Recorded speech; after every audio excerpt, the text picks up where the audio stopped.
नमस्कार, मैं doctor Kuldeep Bittu, paediatrician, PBM अस्पताल बीकानेर। आज हम चर्चा करेंगे स्तनपान की, क्योंकि अगस्त का जो पहला सप्ताह है 1 अगस्त से 7 अगस्त तक स्तनपान सप्ताह के रूप में मनाया जाता है। और इस सप्ताह में स्तनपान को महत्व देने के लिए, स्तनपान को बढ़ावा देने की चर्चा की जाती है। 1990 में ये चर्चा की गई कि स्तनपान बहुत आवश्यक है, और इसके लिए एक वाबा निर्माण 1991 में हुआ, world alliance of breast feeding के लिए। वाबा 91 में फिर एक दिन के लिए स्तनपान दिवस मनाया गया, लेकिन बाद में ये चर्चा की गई कि एक दिन से नहीं, 7 दिन तक माताओं को प्रेरित करने के लिए एक पूरा अभियान होना चाहिए, तो पूरा एक सप्ताह मनाया जाता है।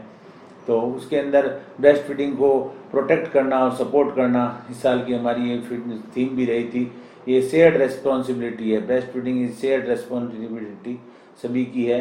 और ब्रेस्ट फीडिंग स्तनपान के लिए का सभी को प्रोटेक्ट करना चाहिए।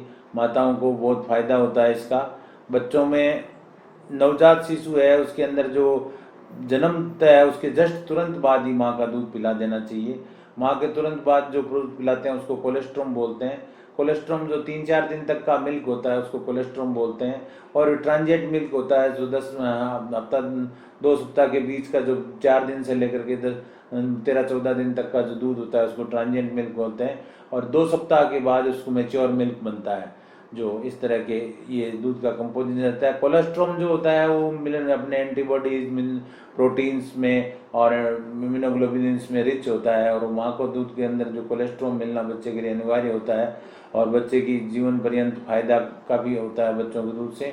माँ का दूध पीने वाले बच्चों को भविष्य में डायबिटीज़ मेलाइटिस का खतरा कम होता है, बच्चों में अस्थमा का खतरा भी कम होता है।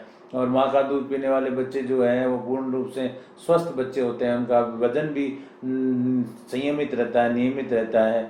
और बच्चों के अलावा बच्चों को अच्छा टेम्परेचर में दूध मिल जाता है। दूध का फ़ायदे, माँ के दूध के बहुत ही फ़ायदे हैं बच्चे के लिए, और बच्चा के लिए एक तरह से पूर्ण आहार है, क्योंकि इसके अंदर प्रोटीन की मात्रा होती है अच्छी खासी। 1 ग्राम के अपने कंपोजिशन की बात करें तो करीब प्रोटीन 1 के आसपास होता है, 1.1 के आसपास होता है। और उसके अंदर लैक्टोएल्ब्यूमिन, लैक्टोग्लोबिन और कैजीन और जितने भी आवश्यक प्रोटीन होते हैं वो सारे उपलब्ध होते हैं, एल्ब्यूमिन वगैरह। तो प्रोटीन के अंदर अच्छे मात्रा के प्रोटीन होते हैं। फैट की बात करें जहाँ तक, तो करीब अपने अगर पर 100 मिलीग्राम ब्रेस्ट मिल्क के अंदर करीब 3 से 4, 3.4 आसपास फैट होता है, जिसमें खासतौर से essential fatty acid, linoleic acid और रेटिनोइक एसिड और जितने आवश्यक फैट होते हैं वो काफ़ी अच्छी मात्रा में उपलब्ध होते हैं। और कार्बोहाइड्रेट जो है वो करीब 7.5 और 7 के आसपास होता है, जिसमें मेन तो लैक्टोज जो है वो बेस कार्बोहाइड्रेट होता है। और मिनरल्स और अंदर रिच होता है, जिसमें कैल्शियम और फास्फोरस वगैरह जैसे मिनरल्स हैं वो रिच मात्रा में होते हैं। करीब कैल्शियम 27-28% और फास्फोरस 14%। माँ के दूध के अंदर एक आयरन की मात्रा नहीं होती है, बाकी लगभग सारे मिनरल्स और विटामिन्स और करीब ये फैट सोल्यूबल विटामिन्स और कार्बोहाइड्रेट, प्रोटीन्स वगैरह सारे अच्छी मात्रा में उपलब्ध रहते हैं। बच्चे के अंदर जो माँ का दूध पिलाते हैं तो पहले जो ब्रेस्ट फीडिंग के शुरू का दूध आता है उसको जो पहले का मिल्क होता है उसके अंदर मिनरल्स और पानी की मात्रा ज़्यादा होती है, और बाद का जो मिल्क होता है जिसको उसके अंदर फैट रिच होते हैं। तो पहले ब्रेस्ट फीडिंग कराते समय पूरा दूध जो है माँ का दूध का एक ब्रेस्ट का दूध पूरा पिलाना चाहिए। पहले आगे का मिल्क पीने के बाद दूसरे बाद में जब पूरा कंप्लीट एक ब्रेस्ट फीड खाली हो जाए तो दूसरे ब्रेस्ट पे लगाना चाहिए। ये फ़ायदा होता है, और माताओं के लिए भी काफ़ी अच्छी फ़ायदे से की बात है, क्योंकि माताओं को ओवेरियन कैंसर नहीं होता है, ब्रेस्ट कैंसर नहीं होता है। माताओं के लिए भी एक कॉन्ट्रासेप्टिव का काम भी करते हैं, जो ब्रेस्ट फीडिंग के दौरान कॉन्ट्रासेप्टिव की आवश्यकता नहीं होती है।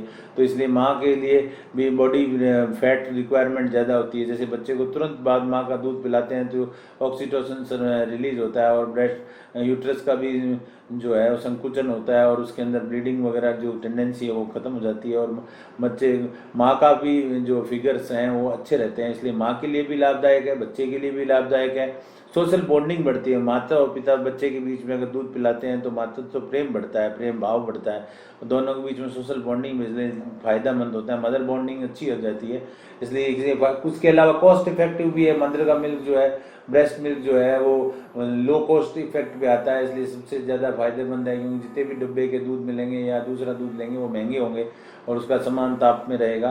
तो माँ का दूध बच्चों के लिए सदैव एक अमृत के समान रहता है, इसलिए माँ का दूध पिलाना चाहिए बच्चे को। इसलिए जो आज सप्ताह मनाया जाता है उसमें यही रखा थीम रही जाती है, तो प्रोटेक्ट करना है हमें और सपोर्ट करना है, मदर माताओं को सपोर्ट करना है और प्रमोट करना है।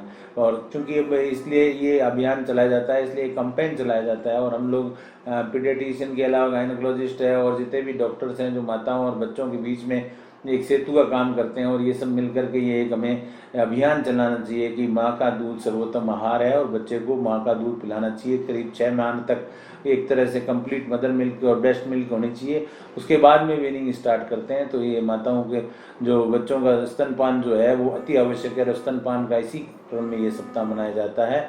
अगस्त का जो 1 अगस्त का सप्ताह है 1 अगस्त से 7 अगस्त तक, इसे स्तनपान सप्ताह कहते हैं। और IAP बीकानेर ब्रांच का मैं अध्यक्ष होने के नाते अपील करता हूं कि माँ का दूध सर्वोत्तम आहार है, और सर्वोत्तम आहार होने के नाते माँओं का बच्चों को दूध पिलाना चाहिए। नमस्कार, जय हिंद।